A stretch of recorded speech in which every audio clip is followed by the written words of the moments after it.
Hello everyone. IAS prelims 2025 के लिए hopefully आपने पढ़ाई स्टार्ट कर दी होगी। जो 25 मई को होने वाला है आईएएस प्रीलिम्स का एग्ज़ाम, उसके लिए अगर आपने स्टार्ट नहीं किया है तो स्टार्ट कर दो, क्योंकि एटलीस्ट 6 मंथ्स तो लगते हैं किसी भी एग्ज़ाम की प्रिपरेशन के लिए। और ये एग्ज़ाम आईएएस का है। ओके, एटलीस्ट 6 मंथ्स तो आपको प्रीलिम्स के लिए देने ही चाहिए, क्योंकि कंपटीशन बहुत है। अगर आप नहीं अच्छे से तैयारी करेंगे तो कोई और अच्छे से तैयारी इस टाइम पर कर रहा होगा। जब हम स्टार्ट करते हैं प्रीलिम्स के लिए तैयारी, तो जो पॉलिटी है अपना, पॉलिटी को स्टार्ट करने से पहले हमें देखना होता है कि पॉलिटी में किस टाइप के क्वेश्चन आए हुए हैं, और फिर उसके अकॉर्डिंग अपने को डायरेक्शन देनी है। क्योंकि अपने को एनालाइज करना जरूरी है कि पॉलिटी में किस टाइप के पैटर्न पे बेस्ड किस टॉपिक से क्वेश्चंस आ रहे हैं। ऐसा नहीं है कि हम कोई भी टॉपिक उठाएं और उसको पढ़ते रहें बस, और हमें आइडिया ही नहीं हो कि किस टाइप से क्वेश्चन पूछे जा रहे हैं। हमने एनसीईआरटी उठाई, अच्छे से रीड किया, और लक्ष्मीकांत को हमने अच्छे से रीड करना है और एनालाइज करना है कि कौन सी, जैसे फंडामेंटल राइट है तो वहाँ से कितने क्वेश्चन आ रहे हैं। दूसरे जो भी टॉपिक्स हैं, पार्लियामेंट है तो वहाँ से कितने क्वेश्चन आ रहे हैं, किस टाइप के क्वेश्चन आ रहे हैं। तो इस वाले में 2024 में जो पेपर हुआ था प्रीलिम्स का, उसमें पॉलिटी से कितने क्वेश्चन आते हैं ये भी देखना है। जैसे पॉलिटी है, इसमें ऑन एन एवरेज 15+ क्वेश्चन आते हैं। 2024 का जो एग्ज़ाम था उसमें क्वेश्चन आए थे, 20 क्वेश्चन आए थे पॉलिटी से। तो हमें ये भी देखना है कि एवरेज पॉलिटी से अच्छे खासे क्वेश्चन आ रहे हैं। 20 क्वेश्चन 2024 में आए हैं तो 1/5 वेटेज हो जाता है पॉलिटी अकेली का। मोस्टली क्वेश्चन ये थे स्टेटिक्स पे ना, स्टेटिक बेस्ड क्वेश्चन थे। तो उसी अकॉर्डिंग हमें प्रिपरेशन करनी है, क्योंकि हमारे पास बहुत सारे इंफॉर्मेशन अवेलेबल हैं, है ना। बहुत सारा करंट अवेलेबल होता है, बहुत सारे रिसोर्सेज होते हैं, और हम उनको पढ़ते जाते हैं, लेकिन हमें जो एक्चुअल में नीड है एग्जाम की वो नहीं पता, और उसके अकॉर्डिंग हम पढ़ाई नहीं करेंगे तो हमारा प्रीलिम्स क्लियर नहीं होगा। ये बिल्कुल फैक्ट है। तो आपको उसी डायरेक्शन में पढ़ना है कि एग्जाम ये हमारा पीटी है, इसमें ये चीज़ें आएंगी और यही यही सब पढ़ना है, फिर हमें मेंस पढ़ना है। ऐसे नहीं है कि हम पढ़ते जाएं, ऐसे एग्ज़ाम क्लियर नहीं होगा, क्योंकि बहुत सारा प्रीलिम्स के लिए, यूपीएससी के प्रीलिम्स के लिए बहुत सारा मटेरियल अवेलेबल है। और ये तो अथाह सागर है ना, कितना नॉलेज, कितनी इंफॉर्मेशन आप इकट्ठी करोगे, बट इसलिए एक डायरेक्शन चाहिए। इसी वीडियो में हम ये देखेंगे कि प्रीलिम्स 2024 में किस टाइप के क्वेश्चन आए थे, ताकि 2025 को हम अच्छे से तैयार करें। 25 को तैयार करने के लिए हमें पीवाईक्यू करना है एक तो, है ना। 15+ क्वेश्चन आ रहे हैं, अब की बार 20 क्वेश्चन आए हैं 2024 में। तो पॉलिटी पे फोकस करना है, पीवाईक्यू करना है। इसे हम एनालाइज करेंगे कि इस टाइप के क्वेश्चंस आ रहे हैं, और उसी अकॉर्डिंग हम पढ़ाई करेंगे। जब हम लक्ष्मीकांत में हम पढ़ रहे होंगे तो हमें देखना है कि किस टाइप के क्वेश्चन आ रहे हैं, कि हमें डेप्थ में पढ़ना है, या हमें ऊपर ऊपर से पढ़ना है, या फिर हमें फैक्चुअल पढ़ना है, या फिर हमें कंसेप्ट पढ़ना है। पहले क्या था ना, ये सोचते थे कंसेप्ट बेस्ड ही यूपीएससी में पूछा जाता है, बट अब ऐसा नहीं है, फैक्ट भी पूछे जाते हैं। अभी इस वीडियो में आप देखोगे कि फैक्ट्स भी पूछता है यूपीएससी। ओके, तो स्टार्ट करते हैं। डॉक्टर राजेंद्र प्रसाद के कार्यभार संभालने से पहले संविधान सभा के अस्थायी सभापति कौन थे। अस्थायी पूछा है इसमें, कि जब डॉक्टर राजेंद्र प्रसाद ने कार्यभार संभाला उससे पहले अस्थायी सभापति कौन थे। इसका आंसर है सच्चिदानंद सिन्हा ना। डॉक्टर सच्चिदानंद सिन्हा अस्थायी सभापति थे। 9 दिसंबर 1946 को, है ना, कॉन्स्टिट्यूशन असेंबली बनती है, और इसके जो पहले बनते हैं अस्थायी वो सच्चिदानंद सिन्हा है, और उसके बाद ये इलेक्ट होते हैं राजेंद्र प्रसाद। तो ये बहुत ही इजी क्वेश्चन है, ये पीसीएस में और जो भी एग्जाम्स होते हैं रेलवे वाला, बहुत इजी। अब आपको ये भी देखना है कि कितना इजी भी पूछ सकता है ना, और कितना इजी और कितना टफ पूछ सकता है। इसी लेवल पे हम सोचेंगे इतना इजी तो यूपीएससी कभी पूछ ही नहीं सकता, ये तो हमें याद करने की जरूरत ही नहीं है, क्योंकि ये तो स्टेट पीसीएस एसएससी वगैरह में आता है, बट नहीं, ये यूपीएससी भी पूछ लेता है। नेक्स्ट है भारत सरकार अधिनियम 1935 के संदर्भ में निम्नलिखित कथनों पर विचार कीजिए। ओके, ये दो स्टेटमेंट दी हुई है, ये देखना है। 1935 का जो एक्ट था, इसमें इसमें ब्रिटिश भारतीय प्रांतों और देसी रियासतों को मिलाकर एक अखिल भारतीय परिसंघ की स्थापना का प्रावधान किया गया। रक्षा और विदेश संबंधी मामलों को परिसंघीय विधानमंडल के नियंत्रण में अधीन रखा गया। जो फर्स्ट स्टेटमेंट है उसमें क्या कि ब्रिटिश जो इंडिया थी वो और देसी रियासत दोनों को मिला के एक फेडरेशन का निर्माण किया गया है ना। 35 के एक्ट में ये दिया हुआ था। वन स्टेटमेंट ये राइट है ना, दोनों को मिला के फेडरेशन की बात की गई थी। दूसरा जो रक्षा और विदेश है ना, फॉरेन और डिफेंस है, उनको फेडरेशन के अंडर रखा गया था। ये स्टेटमेंट भी सही है, तो इसका आंसर 1 और 2 दोनों हो जाता है। तो ये हमने देखा कि जो फर्स्ट चैप्टर है लक्ष्मीकांत का फर्स्ट चैप्टर है, जिसमें सारे के सारे ये अधिनियम दिए हुए हैं 1773 से लेके और 1947 के तक।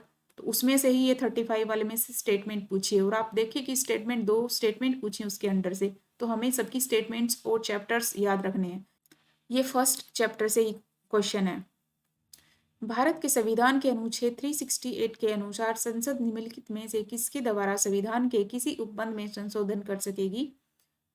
परिवर्धन, परिवर्तन और निरसन।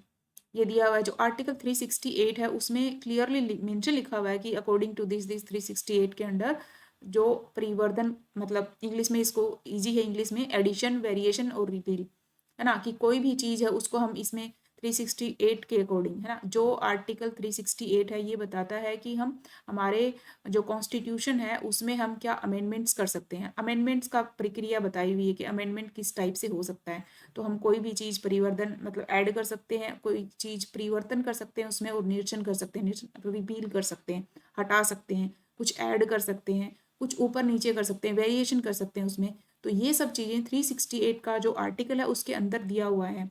तो इसमें ऑल ऑफ द मतलब तीनों के तीनों ही करेक्ट है, 1 2 3 स्टेटमेंट करेक्ट हो जाएंगे।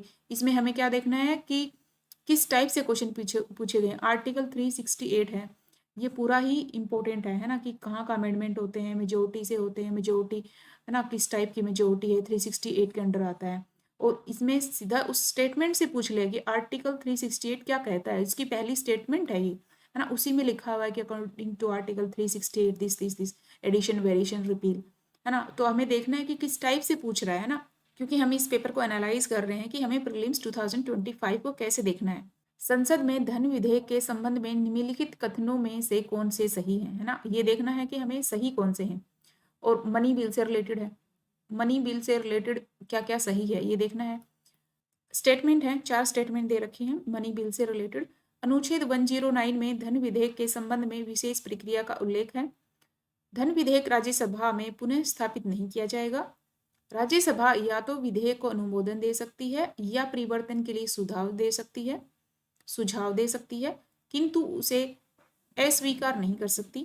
फोर्थ स्टेटमेंट है, राज्यसभा द्वारा धन विधेयक में सुझाए गए संशोधन को लोकसभा द्वारा स्वीकार करना होगा। तो ये जो 4 स्टेटमेंट है, हमें ये देखना है कि मनी बिल जो है उससे रिलेटेड कई सारी स्टेटमेंट दे देता है ना, मनी बिल क्या है, कौन प्रेजेंट करता है, कैसे कहाँ क्या होता है, उससे रिलेटेड सारी स्टेटमेंट हमें पता होनी चाहिए, क्लियरली पता होनी चाहिए। इन स्टेटमेंट में जैसे 109 आर्टिकल, इसमें धनी विधेयक है, इससे संबंध बात की गई है, और फिर 110 में मनी बिल खुद आ जाता है, और उससे पहले प्रोसीजर वगैरह ये सब दिया हुआ है 109 में। स्टेटमेंट सही है। धन विधेयक राज्यसभा में पुनः स्थापित नहीं किया जाएगा, तो ये स्टेटमेंट भी सही है। राज्यसभा में एक बार वहां भेजा जाता है, राज्यसभा उसको ओके कर देती है, अगर ओके नहीं करती है तो 14 डेज में उसको ओके मान लिया जाता है। सिर्फ इतना ही काम है राज्यसभा का, ज्यादा काम नहीं है, वो बस सजेस्ट कर सकती है अमेंडमेंट वगैरह, उसके पास ज्यादा पावर्स नहीं है। तो ये सही है, पुनः स्थापित नहीं किया जाएगा राज्यसभा में। राज्यसभा, थर्ड स्टेटमेंट है, राज्यसभा या तो विधेयक का अनुमोदन दे दे, ओके कर दे इसको, या फिर उसमें कुछ परिवर्तन के सुझाव दे सकती है, किंतु अभी अस्वीकार नहीं कर सकती। ये स्टेटमेंट सही है। अमेंडमेंट्स के लिए सजेशंस दे सकती है वो, कि है ना आप ऐसा ऐसा कर लो, बट ये नेसेसरी नहीं है कि लोकसभा उसको माने। दूसरा, जो भी लोकसभा ने पास किया उसको अस्वीकार नहीं कर सकती कि ठीक है भाई हम नहीं मान रहे, ऐसा कोई पावर नहीं है मनी बिल से रिलेटेड राज्यसभा के पास। तो ये स्टेटमेंट भी सही है। फोर्थ स्टेटमेंट है, राज्यसभा द्वारा धन विधेयक में सुझाए गए संशोधन को लोकसभा स्वीकार करना होगा। ऐसा नहीं है, चाहे तो वो मान ले लोकसभा, चाहे तो वो नहीं माने, है ना, ये कोई नेसेसरी नहीं है। राज्यसभा की पावर इससे रिलेटेड बहुत लिमिटेड है। तो हमने इसमें 1 2 3 आंसर हो जाएगा, फोर्थ नहीं है, रोंग है। तो हमें इसमें क्या देखा कि धन विधेयक मनी बिल बहुत इंपॉर्टेंट है ना, और उससे रिलेटेड हमें स्टेटमेंट्स पे ध्यान रखना है, और रिपीट भी होते हैं क्वेश्चन, तो ये भी ध्यान रखना है कि हमें PYQ करना है। नेक्स्ट है पूर्वोत्तर परिषद, जो नॉर्थ ईस्ट काउंसिल है, की स्थापना पूर्वोत्तर परिषद अधिनियम 1971 द्वारा की गई थी। वर्ष 2002 में NEC अधिनियम में संशोधन के बाद परिषद में निम्नलिखित में से किन सदस्यों को शामिल किया गया है? ओके, 1 है संगठन राज्य का राज्यपाल, संगठन राज्य का मुख्यमंत्री, भारत के राष्ट्रपति द्वारा नामनिर्दिष्ट 3 सदस्य, भारत का गृह मंत्री। तो 2002 में जब इसमें ऐड किया गया था, ये बनी तो नॉर्थ ईस्ट काउंसिल बनी है, 1971 में बनी है, लेकिन 2002 में इसमें क्या ऐड किया गया, क्या अमेंडमेंट्स किए गए?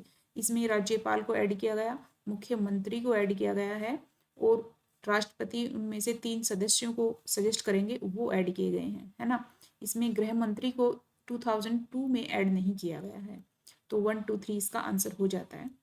तो हमें जो भी काउंसिल्स हैं, है ना, जो अपनी 1956 के अकॉर्डिंग जो काउंसिल्स हैं, 4 हैं आई थिंक, नहीं 5 हैं, वो याद रखनी है। नॉर्थ ईस्ट काउंसिल है वो याद रखनी है जो बाद में 71 में ऐड की गई थी। तो इस टाइप जितने भी काउंसिल्स वगैरह हैं ये सब याद रखनी है ना।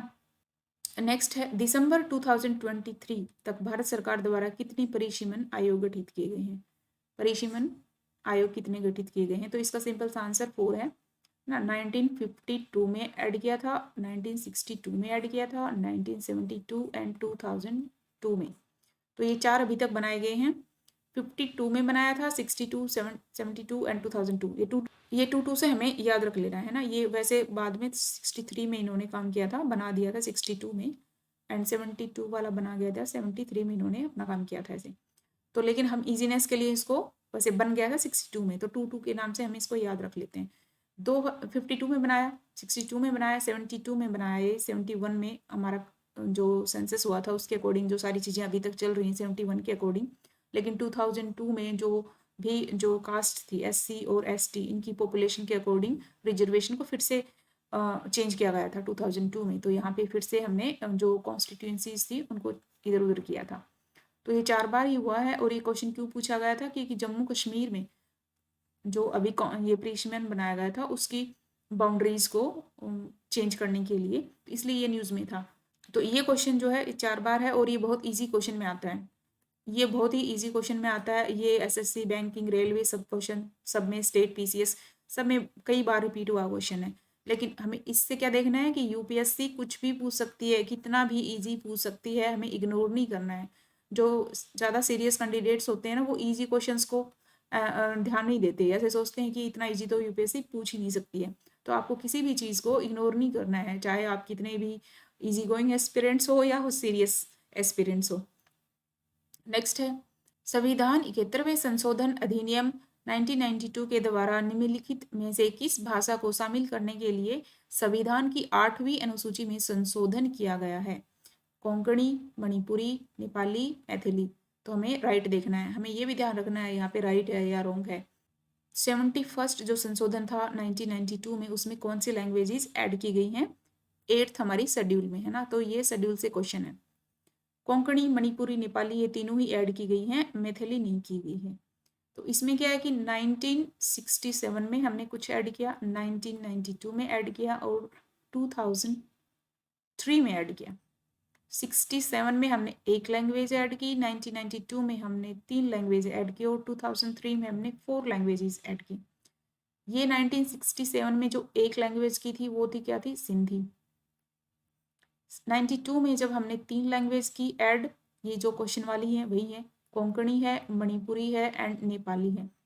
2003 में जब हमने ऐड किया तो 4 लैंग्वेजेस ऐड की और वो कौन सी है, मैथिली है। ये वाली मैथिली कब हुई थी, 2003 में ऐड हुई है। मैथिली थी इसमें एंड संथाली थी, संथाली और बोडो डोगरी। बोडो डोगरी हमने 2003 में की, मैथिली, संथाली, बोडो डोगरी 2003 में हमने किया। 2003 में हमने 4 लैंग्वेजेस को ऐड किया। ये हमें ये भी देखना है कि इसमें कौन से अमेंडमेंट्स के थ्रू की गई थी ये 21st है ना। 21वें में तो हमने संथाली को ऐड कर दिया, 21 के बाद आता है 71st, 71वें में जो क्वेश्चन में पूछा गया है 92 में हुआ था, हमने 3 लैंग्वेजेस ऐड की और इसके बाद 92। इसको हम याद कर लेते हैं, 21 और 71 दोनों का ऐड होता है 92। 2003 में 92 था।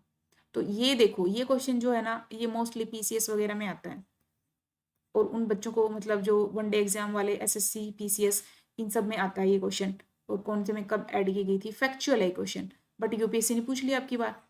तो हम ये सोचते हैं कि ये तो फैक्चुअल टाइप का है और SSC या फिर स्टेट PCS वगैरह में आता है, तो ऐसा सीन नहीं है। UPSC कभी भी स्विच कर सकता है, ईजी से टफ, टफ से ईजी। तो इसका आंसर तो 1 2 3 हो जाएगा। 73rd जो क्वेश्चन है उसमें हमें ये दल दिए हुए हैं, पॉलिटिकल जो पार्टीज हैं और उनके नेता हैं। तो भारतीय जनसंघ है, उनके डॉक्टर श्यामा प्रसाद मुखर्जी, ये सही है। भारतीय जनसंघ के श्यामा प्रसाद मुखर्जी ही थे। सोशलिस्ट पार्टी, ये सी राजगोपालाचारी नहीं है, इनके हैं Acharya Narendra Dev, socialist party. Congress for Democracy के कौन है? जगजीवन राम, ये सही स्टेटमेंट है। कांग्रेस फॉर डेमोक्रेसी के जगजीवन राम है। स्वतंत्र पार्टी, इनके आचार्य नरेंद्र देव नहीं है, स्वतंत्र पार्टी के थे सी राजगोपालाचारी, है ना। तो ये दो तो सही नहीं है, मतलब हमें क्या करना है, सही सुमेलित करना है, और दो स्टेटमेंट सही है, तो इसमें केवल दो आ जाएगा। तो हमें ये भी देखना है जो मेन पार्टीज हैं उनके मेन हेड्स कौन हैं, ये सब भी हमें देखना होता है। नेक्स्ट है, भारत के संविधान के संबंध में निम्नलिखित कथनों में से सही देखना है। इंडियन कॉन्स्टिट्यूशन के बारे में, नगर पालिकाओं की शक्तियां संविधान के भाग 9 कै में दी गई हैं।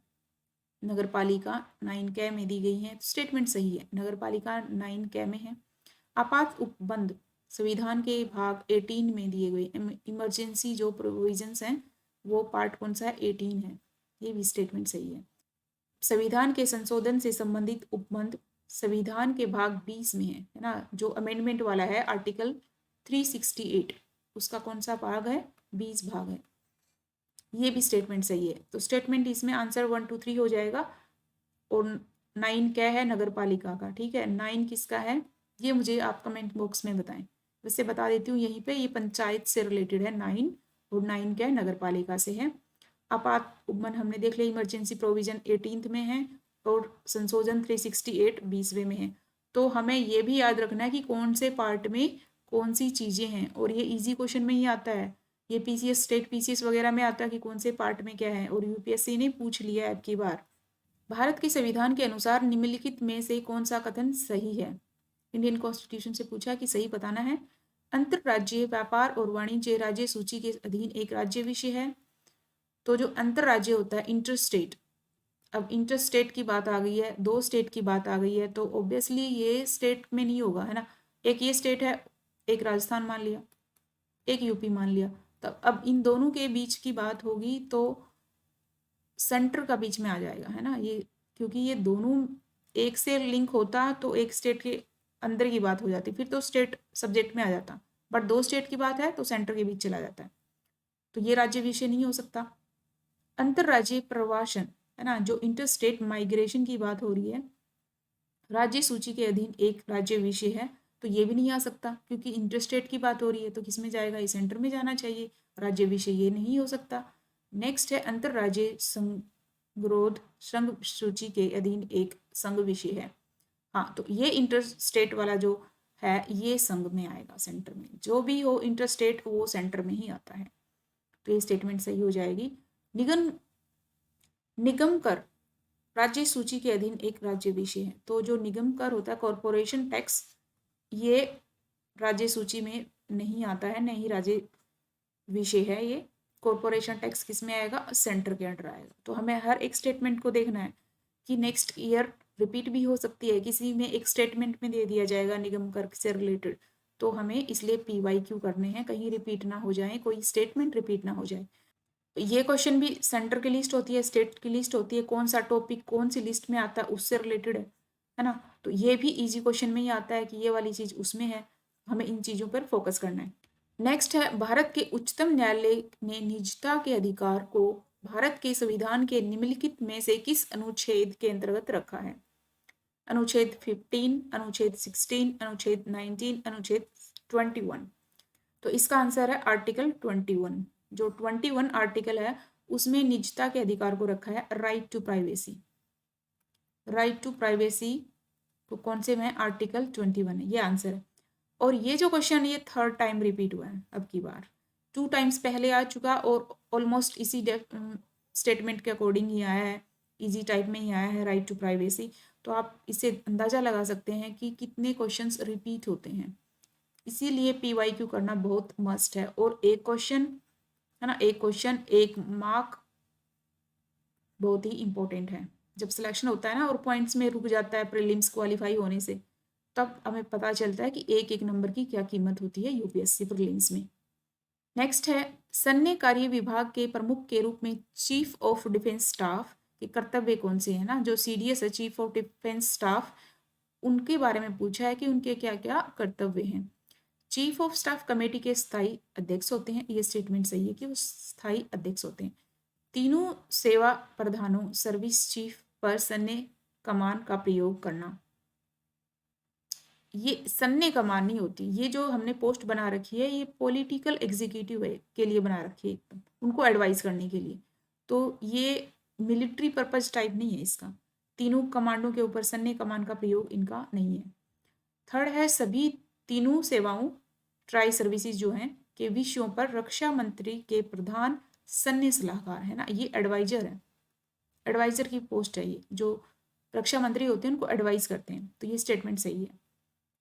तो इसका आंसर 1 और 3 है। ये क्वेश्चन इसलिए आया है क्योंकि ये जो पोस्ट बनाई है सीडीएस की, ये नई क्रिएटेड की है ना, पहले ये पोस्ट नहीं थी, और ये कंटिन्यूसली थोड़ा न्यूज़ में रहती है। जो भी पोस्ट हो ऐसे इंपॉर्टेंट करंट अफेयर की, है ना, उनको हमने देखना है कि क्या कुछ है उनसे रिलेटेड। नेक्स्ट है लोकसभा में आचार समिति के संबंध में निम्नलिखित कथनों में से कौन सा सही है ना, तो सही है आचार समिति जो इथिक्स कमेटी होती है उससे रिलेटेड क्वेश्चन है ये।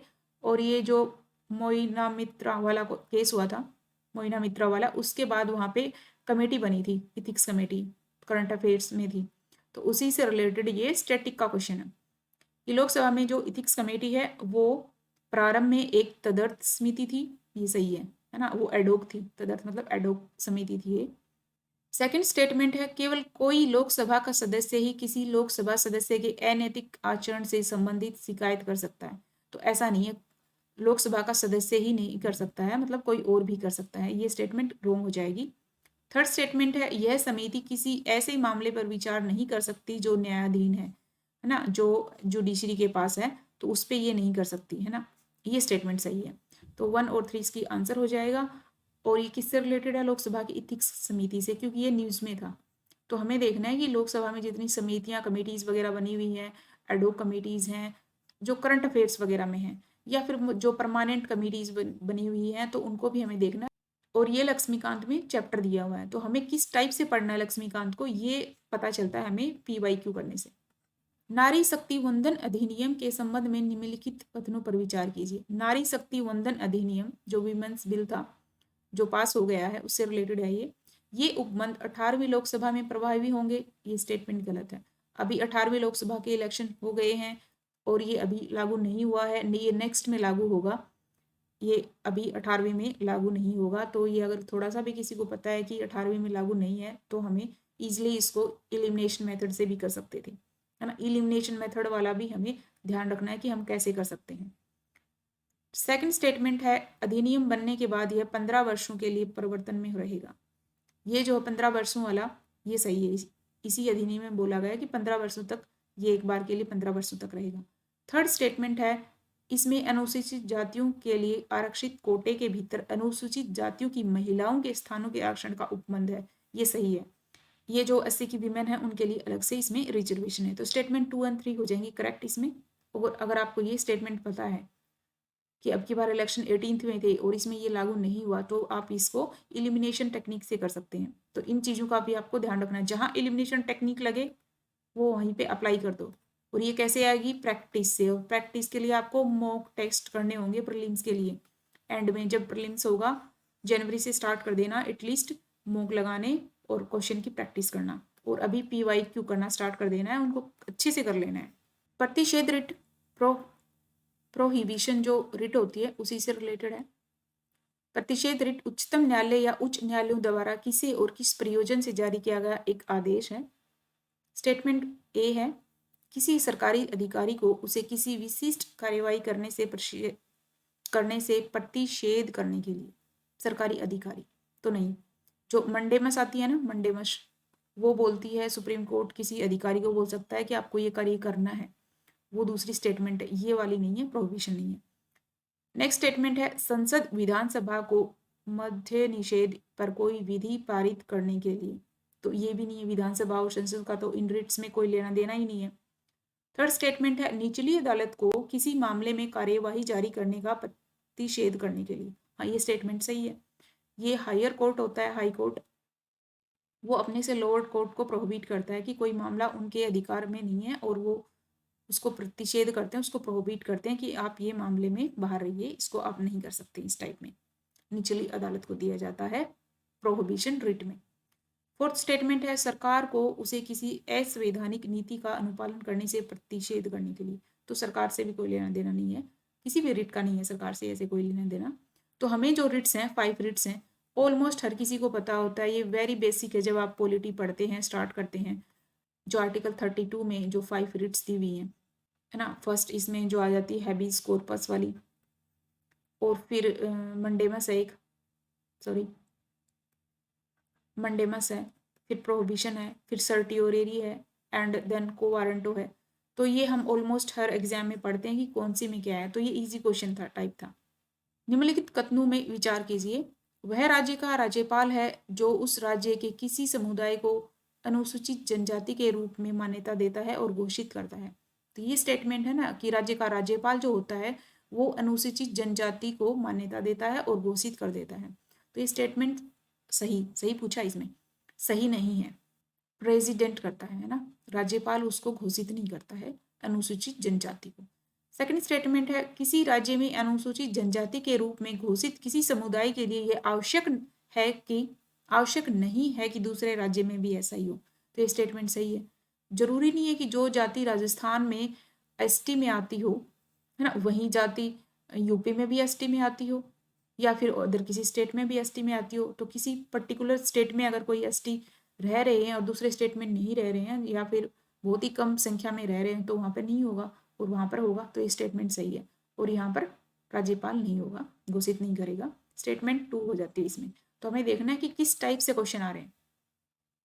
ये जो शेड्यूल हम 5th पढ़ते हैं और शेड्यूल 6th पढ़ते हैं ना, उसमें उस वाले में से क्वेश्चन आया हुआ है ये।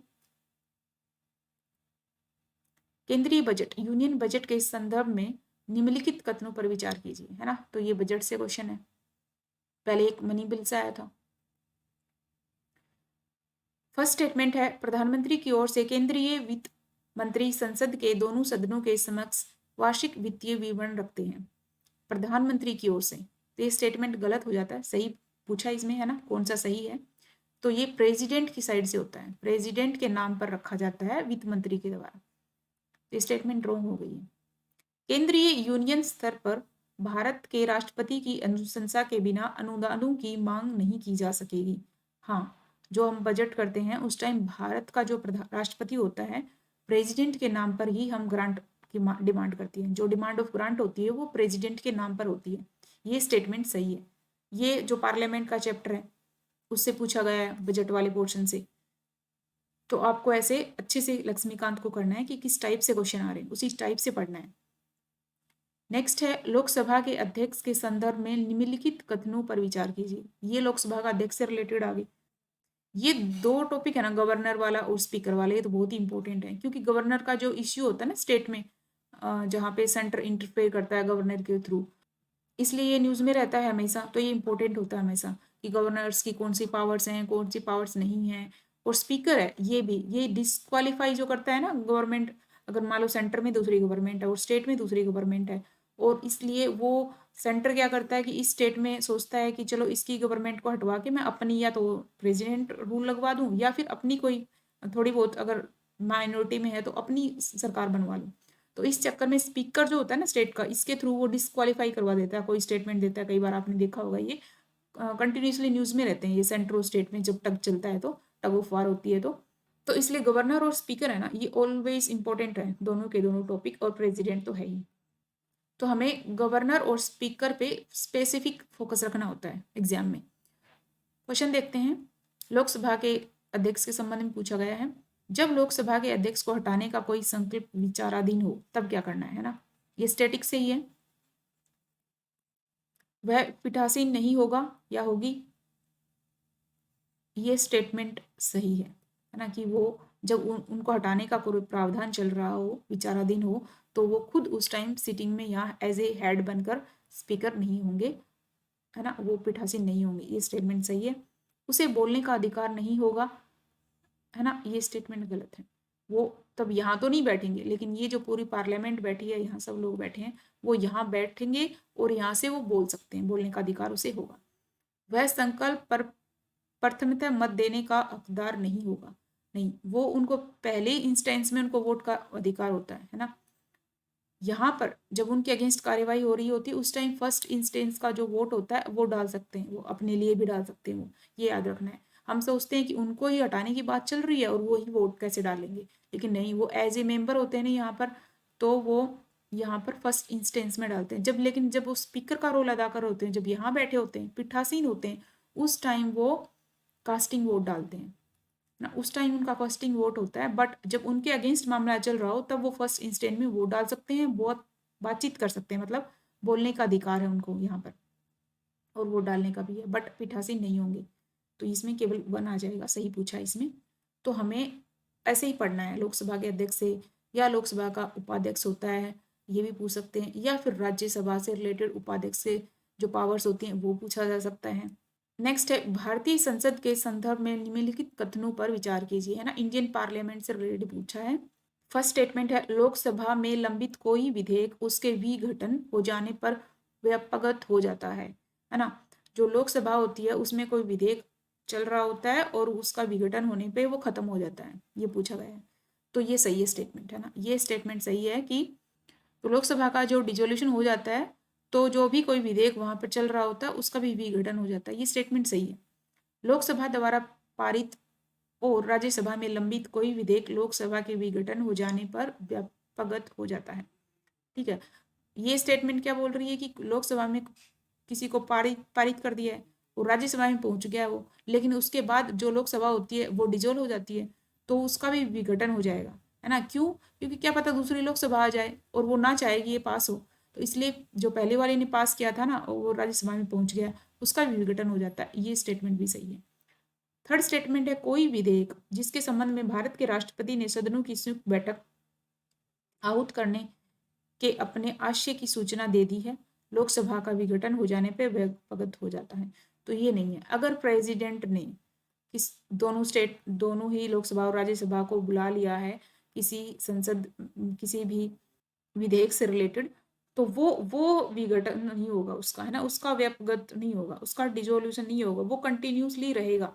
जैसे कोई बिल था वो लोकसभा में पास हुआ, फिर वो राज्यसभा में गया और यहाँ भी पास हो गया और फिर वो पहुंच गया प्रेसिडेंट के पास, और प्रेसिडेंट ने दोनों ही सदनों को कॉल कर लिया कि ठीक है आप आओ ज्वाइंट सिटिंग करवाते हैं इस बिल से रिलेटेड, उन्होंने इश्यू कर दिया नोटिफिकेशन, तो उसके बाद नोटिफिकेशन यहाँ इशू हो गया, ठीक है, प्रेसिडेंट ने नोटिफिकेशन रिलीज किया और ये यहाँ इशू हो गया, उसके बाद लोकसभा होती है ये डिजोल्व हो जाती है। तो क्या ये होगा, मतलब इसका क्या सिटिंग होगी नोटिफिकेशन से रिलेटेड? तो होगा, है ना, जो चीज प्रेसिडेंट ने नोटिफाई कर दिया यहाँ पहुंच गई है उसका तो होगा, वो प्रोसेस में रहेगा, ये नहीं कट होगा। बाकी पहले जो लोकसभा ने पास किया और राज्यसभा के पास गया वो कट हो जाएगा, या फिर लोकसभा ने ही पास किया है वो भी डिजोल्व होने पर कट हो जाएगा।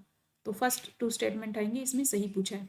ये वाला जो क्वेश्चन है ये पॉलिटी में तो हम टॉपिक में पढ़ते ही हैं, है ना, कि कौन सी चीजें लोकसभा में पास होती हैं और राज्यसभा में पास नहीं होती हैं, और कैसे कैसे क्या बिल पार्लियामेंट वाले क्वेश्चन में ही आएगा, ये बिल अमेंडमेंट जो बिल है ना, उससे रिलेटेड वाला ही टॉपिक है ये पॉलिटिकल लास्ट क्वेश्चन है, 20th क्वेश्चन है ना। अब की बार प्रीलिम्स में 20 क्वेश्चन आए थे, 1/5 वेटेज है पॉलिटी का, देख लो अभी। भारत के संसद के संदर्भ में निम्नलिखित कथनों पर विचार कीजिए, है ना, इंडियन पार्लियामेंट से रिलेटेड पूछा है। स्टेटमेंट है, भारत के राष्ट्रपति द्वारा किसी सदन के त्रावसान के लिए मंत्री परिषद के परामर्श की आवश्यकता नहीं है, ये स्टेटमेंट। तो ये स्टेटमेंट सही पूछा इसमें, देखो सही, तो स्टेटमेंट गलत है।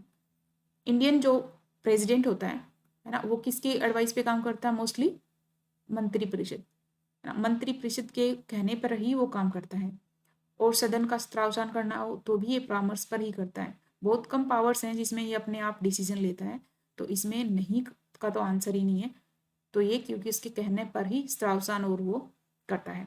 सेकंड स्टेटमेंट है, सदन का त्रावसान सामान्यतः सदन के अनिश्चित काल के लिए स्थगित होने के पश्चात किया जाता है, किंतु भारत के राष्ट्रपति द्वारा उस सदन का त्रावसान करने पर कोई वर्जन नहीं है जो सत्र में है, ये स्टेटमेंट सही है।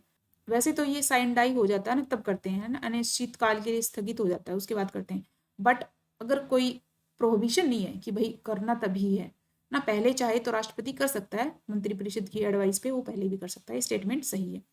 थर्ड स्टेटमेंट है, लोकसभा का विघटन भारत के राष्ट्रपति द्वारा असाधारण परिस्थितियों को छोड़कर मंत्रिपरिषद के परामर्श से किया जाता है, असाधारण को छोड़कर परिषद की उससे ही किया जाता है, ये स्टेटमेंट सही है। मंत्रिपरिषद के उससे ही करता है, असाधारण का एक्सेप्शन तो हर कहीं होता है ना। तो 2 और 3 इसकी राइट स्टेटमेंट है, 2 3 इसका आंसर हो जाएगा। तो हमने देखा कि जो प्रेसिडेंट की पावर है ना, प्रेसिडेंट की पावर है किससे रिलेटेड, ये सत्रावसान और ये विघटन और इन सबसे रिलेटेड पावर्स पूछा है। दूसरा जो गवर्नर्स की पावर्स होती हैं, है ना, वो भी इंपॉर्टेंट कि गवर्नर्स की कौन सी पावर्स हैं, प्रेसिडेंट की कौन सी पावर्स हैं, कौन सी इनकी वो पावर्स हैं जो खुद अपने आप से यूज कर सकते हैं ये दोनों, कौन सी इनको कॉन्स्टिट्यूशन ने दी है। तो ये हमेशा इंपॉर्टेंट रहता है क्वेश्चन, तो आगे भी इंपॉर्टेंट रहेगा, इसको अच्छे से करना है। और ये लास्ट क्वेश्चन था, 20th क्वेश्चन था। इस पेपर को इस टाइम पे करने का मतलब, प्रीलिम्स 24 को इस टाइम 2025 के लिए करने का मतलब सिंपल सा है, एनालाइज करना, है ना। ऐसे नहीं कि हमने पॉलिटी उठाई, लक्ष्मीकांत उठाई और हम पढ़ते जा रहे हैं, इतना टाइम नहीं है, 6 मंथ्स हैं और आपका सिर्फ एक ही मोटिव होना चाहिए कि मुझे एनी हाउ प्रीलिम्स क्लियर करना है और उसी डायरेक्शन में मुझे पढ़ना है, इस टाइप से पढ़ना है। तो ये इसको आप करके एनालाइज करके ये देखते हैं कि हाँ ये इंपॉर्टेंट है, इस पे मुझे ज़्यादा फोकस करना है, इस पे मुझे कम फोकस करना है, इस पॉलिटी में कितने क्वेश्चन आ सकते हैं ना, 15 के प्लस क्वेश्चन आते हैं इसमें ऑन एन एवरेज अगर हम निकालें तो। होपफुली आपको इस वीडियो से कुछ ना कुछ लर्निंग्स मिली होंगी। Thank you so much.